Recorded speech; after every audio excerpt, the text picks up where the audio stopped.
I want to see the cost variance. Cost variance.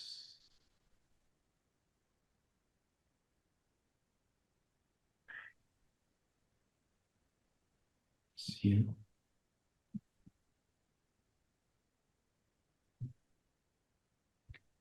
And I want to extract the data bits.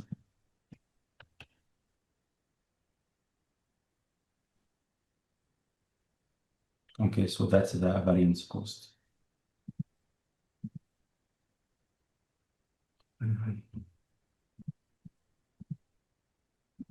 I can go to the format, show data labels.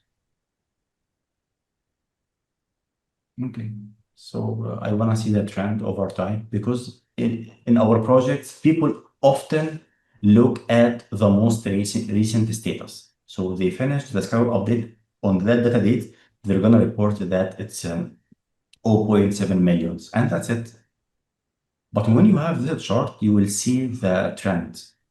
It's normal to have a fluctuating trend, right? You get a little bit of delay.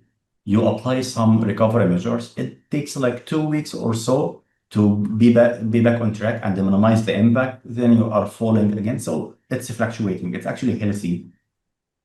What is not healthy is from this point onward, we're having more delay.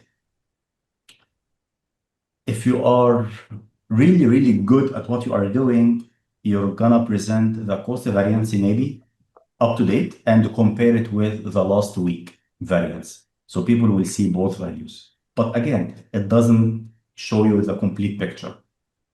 In 4 week period, I went down from 1 million cost variance to 2 million in 1 week. That's the bigger picture I wanna have. So that's why it's valuable. You can also apply like get filters here and also filter cost variance for concrete, whatever it might be. And you want to also maybe show that you can add also any parameters in the tooltip. You can add the variance percentage. So you want to see the percentage wise. You can add also planned and actual. You can add the budget per cost, for example. You can add whatever you want and in the tooltip.